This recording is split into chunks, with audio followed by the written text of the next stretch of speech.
Hey, my Tyler Perry Sisters fans. It's your girl Barbie J here. And I am so delighted to be talking about season 4, episode 15. We know enough. We finally had a good episode, y'all. Finally, a decent episode that I enjoyed from the beginning to the end.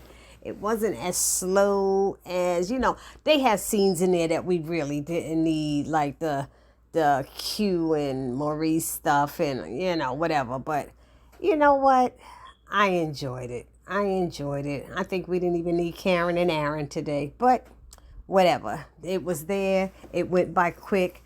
I enjoyed this episode. Y'all let me know down in the comment section how y'all felt. And if you haven't subscribed to my channel, please take a moment now and subscribe, comment, share, and like. Or you can just subscribe and just like and then comment and share if you want.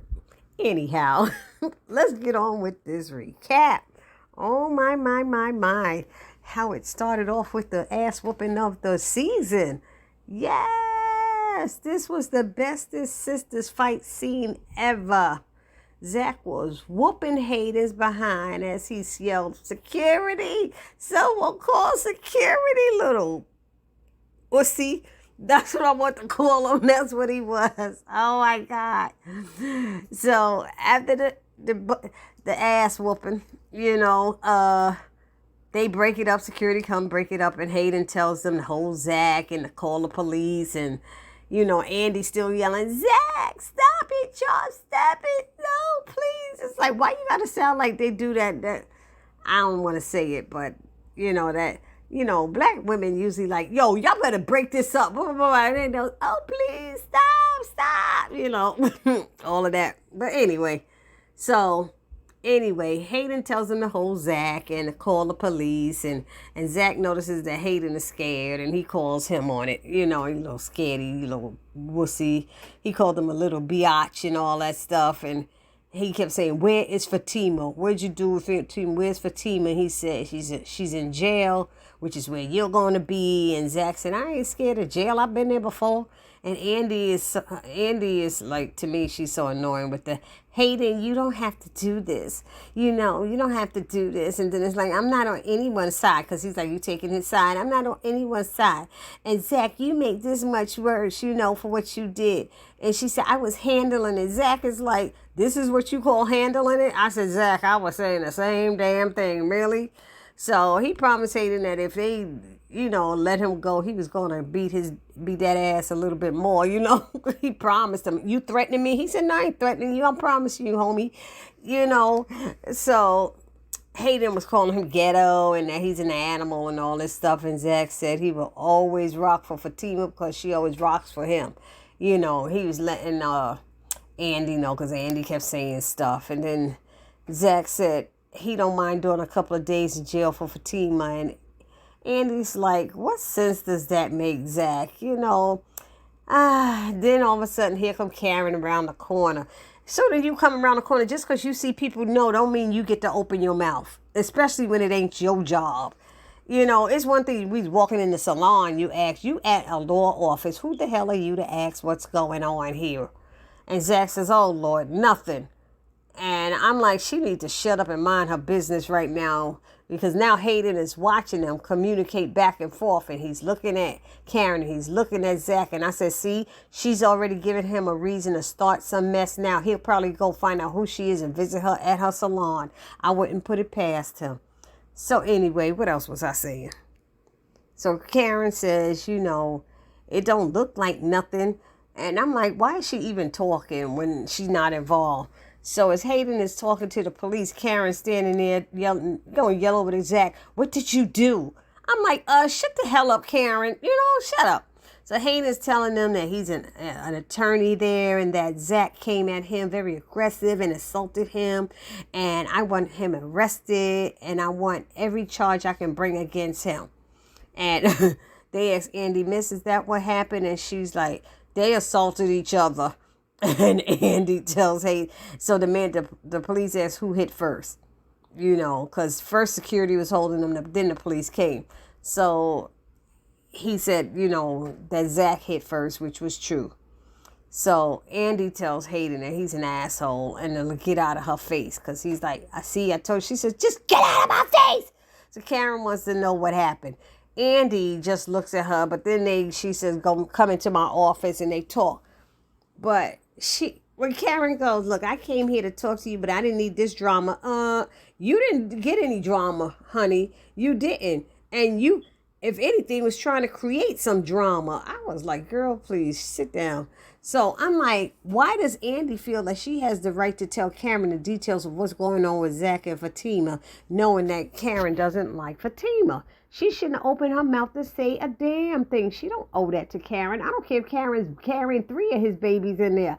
She don't get to find out what's going on in that office because it doesn't pertain to her. It doesn't. At the moment, it does not. She don't know who her baby daddy is, so it don't matter. So, and then when she's telling her, Karen's like, and like, what's the big deal? So what? She got arrested. So what? He got arrested. So what? I said, see, that's why you didn't need to be telling her their business, because Karen don't even give a damn. And then Andy ends with, in all fairness, Hayden provoked Zach. And Karen goes, I see. And she's like, is that all you got to say? And she said, I don't know who the father is of this child. It could be Aaron's, it could be Zach. So then it's like, I'm like, whatever. Then she tells Andy about the dates, how they're too close. And Andy's like, I'm sorry. I'm like, sorry for what? Why are you sorry? And Aaron is like, she's like, Aaron may be, it could be the father. She said, so Aaron may be a good man, but I don't want, she said, even though he might be a good man, I don't want him to have a baby with him. I don't know him well enough. I see it's funny how people don't know nobody well enough, but they know him well enough to spread their legs for him. It's like you know them well enough to get it on with them. It's like, what? I don't get it. Anyway, you can have a baby by doing that and not using protection. So just explain it to me, somebody. Anyway, Andy gives her some good advice, which is to relax and for her and the baby, and that she has a great support system, the sisters, and Karen's realizing, you're right, maybe it's good if Aaron is the father, then I could cut ties with Zach. And, Andy's like, yeah. And then Karen said, but what if I don't want to? And there goes Andy with the friend. You got to let that go. Zach has moved on. And she's telling her, if Aaron is so patient and understanding, what is so wrong with giving it a try? Karen leaves, calls Aaron, and invites him over to talk. He said, can I bring anything? She's like, no, just yourself. And then Andy calls Robert and leaves a message because he didn't answer. Bayou calls Sabrina, trying to tell her, get another date with her, and she lets him know that she has to go now and meet her girls. And she tells her, he tells her he has pictures of the happy faces at the hospital that received the flowers and a delivery guy, and he's going to share it with her. And he tells her that a woman as beautiful as her should not be driving herself, because she said she was going to drive and meet him, but should be driven. She should be driven. And she's like, maybe, she said, I like driving, so it's not a problem. I'm confident in myself, or something she was saying. Anyway, then, so she set up a date. She said maybe later tonight that they could hang at her apartment, because first he said his apartment, and she said, no, my apartment instead of his. And he associates it with her being in control. Oh, the lady likes to be in control. And she explains it's about being comfortable, not in control. And I said, I hear you, girl. Because you have them knives hidden under the pillow and all over the house in case something jump off. You could just grab one and strike. I'm sorry. That's what you got to be sometimes, because you don't know who's crazy. They might look like they nice, but they might not be. Anywho, then Preston shows up at Danny's apartment too soon to get his stuff, because he was supposed to get it in the morning, right? The next morning. Then she tells him that she knows he been talking to Zach, and he said, what? We're friends. And she's like, whatever. And then he's about to say something, and Sabrina walks in, because she said, do you have something to say? And he was about to say something, and Sabrina's dumb behind go walk in. Why she feel like she don't have to use the damn key at Danny's house? Why you couldn't just knock? Danny knew you was coming. Just knock on her damn door. Stop using people's keys. So she ended up interrupting them. So Preston leaves, and then Danny tells her that she was right about Zach, helping Preston or something like that. Then they decided to go to the supermarket to pick up some things to bring to Andy's house. Then Danny says, yeah, because I need some things. And Sabrina told her to make sure she brings her damn wallet. And Danny runs out of her own apartment. But didn't I tell y'all in that last video? I told y'all, you see Danny right there going shopping, and she don't never have money, and people always want somebody to pay for her stuff all the time. Every time we watched it, that's what happens. So I know I told y'all. So I was thinking to myself, she should actually have extra money since Preston paid up her rent for a few months. So she don't even have to pay her rent for like 2 or 3 months. So why don't she have money to buy her own damn groceries? She needs to stop wasting her money on getting high all the damn time and grow the freak up and be an adult. That's what she need to do. Anyway, Maurice and Calvin, they show them in Q and they finishing up eating dinner, and Calvin says the dumbest thing. After hearing Q's story, I'm all right with him staying here. And Calvin's like, oh. I'm sitting there going like, why does Calvin think he got the right to tell Q he could stay and sleep on the couch and at that apartment and ignore how Maurice feels? That's Maurice's apartment. Yeah, you paying half the rent, but that lease is in Maurice's name. But now, and then with that, him trying to rob the bank and the ankle bracelet and all that stuff, Maurice needs to have told Calvin he not allowed to be here. Oh my God. But now instead of Maurice saying, oh, hell nah, he gonna tell Q he needs to have a hot meal on his table every night, and Q need to wash the dishes since he'll be living there for free and is in a bind. He said he told him not to say anything to him. Don't say nothing. I might have the body of a goddess, but I ain't Calvin. I said, Lord Jesus, he need to stop. And he said, I could be a cold-hearted bitch. And Q was like, yep, really? Or something. He said, what? He said, look, don't say nothing to me. Just stop talking. He said, can I say what? He said, you still talking? And then he told me, I'm willing to give you anything you want. I'll do anything to stay here, whatever you want. Or something. And he's like, boy, get out of my face. Anyway, he gonna find himself. That's what he gonna get arrested for, y'all. I'm telling y'all, because that ankle bracelet is ringing at that house address, and they gonna think that he has something to do with that robbery. You watch. Anyway, so Aaron arrives at Karen's house. They sit and talk, and she explains how she feels, not over Zach, and that she's not over Zach, and doesn't want the baby to be Aaron's because she doesn't know him well. And he was like, always understanding. I get it and all that stuff. And that everything she said is fair and that he would do whatever she wants because he loves her. And she's like, she's shocked that he would say that and stuff. And now she's questioning them knowing each other long enough to have love for each other. Like I said, you had long enough time to spread them legs, girl. Anyway, he's wondering why she said that. And she blames it on the foundation of how their relationship started. What the hell, y'all? What the hell? I don't know what episode it was. I think it was season 2 or something when Zach was in the hospital and he kept telling her, I can't believe that now she's bringing this up. Then Zach, he kept telling her something about, you said you want somebody to make you feel safe. And then this guy, I had to get stabbed for his brother. His wife killed herself in your shop. It was something else. It was 3 things. He was like, what?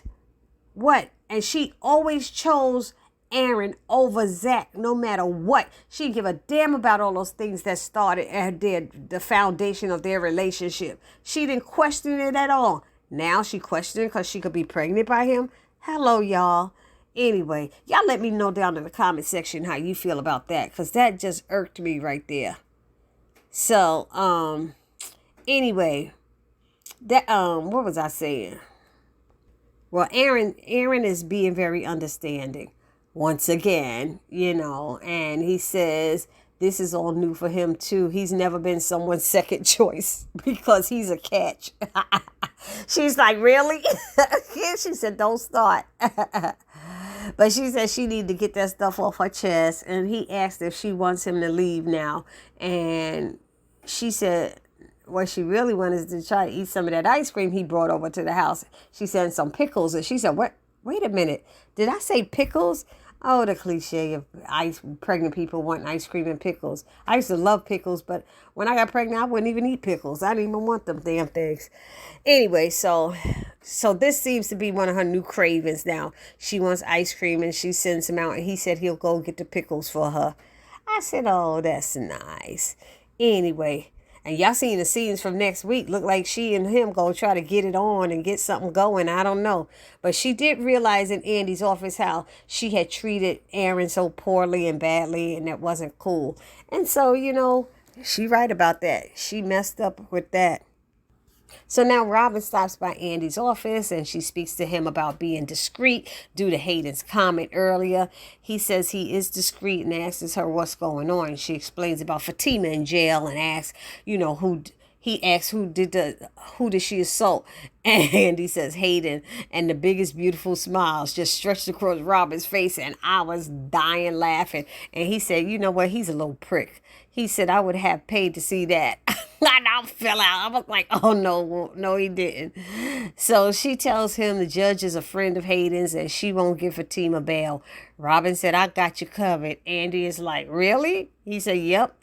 Now, what you gonna do for me? What you gonna do for me? And then anyway, she said, I didn't know this was a quid pro quo. And he said, well, it's not. We're doing each other favors. So Andy's like, you get her out and I'll see if I want to return the favor. And she doing her little giggly, sexy, you just get her out and I'll see, all this stuff.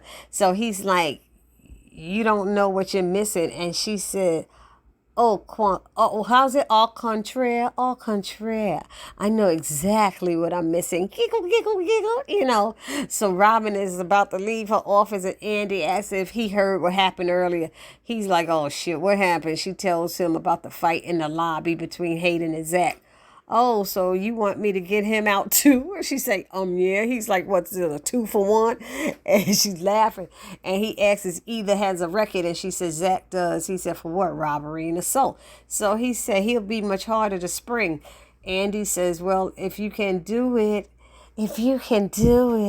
I'll make sure you're very happy, big boss. And he says, shit, I better get on it right now then. He says, go pick up Fatima. He texts me all the info and she asks, what about Fatima's job? And Robin says, I got Hayden. I'm going to have a little fun with him. And he thinks I'm one of the boys. I forgot. We all forgot. Hayden doesn't know that Robin is the big D-O-double-G. He's the big dog, y'all. Yeah, Robin's the big dog. Oh, my goodness. But y'all also see next week, he going to tell him that he gay. He said, you mess with him. No, I'm gay. That's going to be funny. He probably going to go after Hayden after that. Tell him how his pretty brown eyes or something. I don't know. Let me stop. Anyway, then Hayden, what he does, he calls Gary and tells him that Robin is back and that he adds that he can't stand his ass and that he's trying to hook up with Andy and Fatima. And he tells Gary that Robin might have come back just for Andy and Gary didn't like that. He said, that's not good or something like that. He also don't like when Hayden keep asking, are they hooking up? So Hayden need to stop that. So he goes that Hayden tells Gary that Robin's practice is in London, so he must be using his client's settlement money. And Gary asks if he has any proof of that. And Hayden said no, but we'll find out because Gary thinks that might help him in some kind of way or something. And so then he said, you got something for me? And Gary says, you're not going to like it. He tells Hayden that Jake, his right-hand man, told him that Hayden tells him that Zach looked up with that stock and everything else and that he paid for it and everything. And Gary says, I'm sorry. And Hayden doesn't believe it. Hayden doesn't believe it at all and says he ain't that damn lucky. So he said if it wasn't true, my man Zach would tell me. I trust him and everything. So he told Gary to still put his SEC guy to look into it, for him. And Gary's like, damn, you got a hard on for this guy. And Hayden's like, yeah, I can't stand this MFer. But he didn't tell Gary that MFer just whooped that ass today. Hey, tell him that part. But Gary laughed when he said, I hate that MFer. Anyway, moving right along, Fatima, she gets out of jail. Andy's sitting there and tells her that Robin made 2 phone calls and she was released. She's like, damn, he got it like that. So Fatima was like, okay. Then she said, I got to hurry up and call Zach. And Andy said, oh, about that girl. And she had to tell her what went down in the office and that Zach is now in jail. Fatima was so upset about it. She said, I told you not to say something. She said, I didn't tell him. Hayden told him.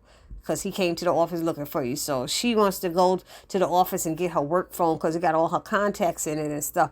But then she asked if she could see Zach first. And Fatima said, Andy said, let me go check and see. Anyway, what else happened? How did it end? Oh, it ends with Sabrina and Danny in the supermarket, and the young African women are following them through the aisles. And Danny finally asks them, what's up? Because Sabrina was saying that they wasn't following and she was imagining it. But anyway, they said they wanted to take a picture with Sabrina, and they said, that is your name? She said, yeah. And they was like, how do you know her name? And, she's like, she's on the cover of the paper back home. And Danny, they try to show on their phone to Sabrina, and Danny, she snatched the damn cell from them to read it.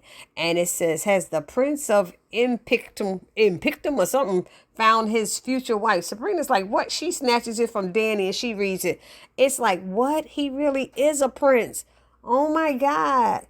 So that's how it ended, y'all. It was a good episode. I enjoyed it. I hope y'all enjoyed it too.